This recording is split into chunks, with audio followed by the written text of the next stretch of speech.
This is a quick walkthrough of my modded Arcade1Up Attack from Mars table. I followed the instructions in CoolToy's excellent video series on how to mod it for Pinball FX3. Worked beautifully, and then I went on from there to add Visual Pinball X and Future Pinball using the excellent baller installer and the wonderful Pinup Popper front end. So what happens is when I turn it on, it's going to boot and run a batch file that waits a few seconds, and then it starts Pinup Popper. I made Retroflare the first table by renaming it with a space in front, so it's always the first one to show, because I really like the look of it. The music's horribly annoying though, so I might change it. I customized the interface a bit, so literally all you do is you go back and forth with the flipper buttons to go through your tables, and you see all the previews for the back glass, the DMD, and the Playfield, and 90% of these were all provided just by using the Pinup Popper interface. Can't say enough good things about Pinup Popper. It's amazing. And then the first table I put in that was not FX3 was Bride Pinball. It's a VPX table. It was a great exercise in learning how it works and how to go about adding new tables. And then there's a fun He-Man one. That's a Future Pinball one. Medieval Madness is my all-time favorite, so let's demo with that. So that's going to be running off of FX3.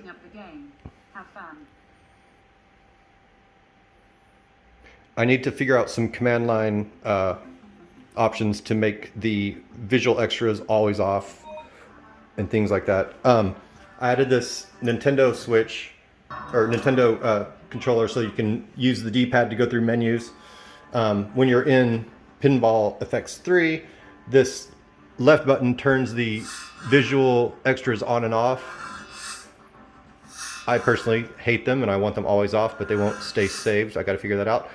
So I made the button right there, and then this right one, or the start button, will change your view.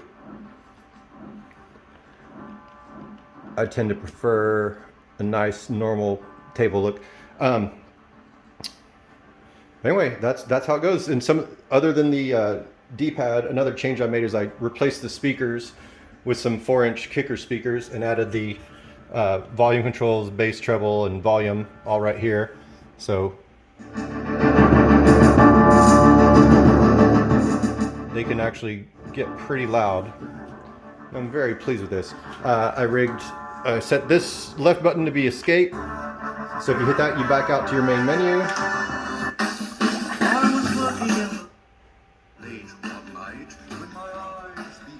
And then when you're playing a VPX table, let's go find Bride Pinball, start it up. Please wait. I am now loading up the game. Have fun.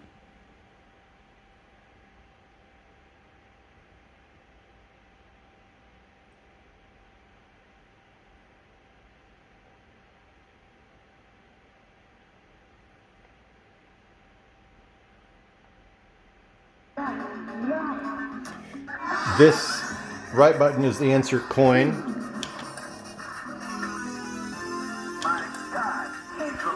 And then I have the A and B buttons for 1-player and 2-player start. So if we're doing 1-player, we just hit that. There we go. I do not have the physical plunger hooked up yet. That's going to be in phase 2. I also lost the nudging with the accelerometer. I'm going to put that back in also during phase 2. But until then, I just use the launch button to pull back and go. And there it is. I love this. I love it, love it, love it. This is 1,000 times better than the stock Arcade1Up. Oh, speaking of which, I replaced the stock Playfield monitor because it's garbage. I'm still using the stock DMD. I might replace that later at some point because I hate that's not a good black. Also, I did not change the aspect ratio. Some people like it stretched out to fill the full screen. I prefer the actual proper aspect ratio, so that's how I've got it set up.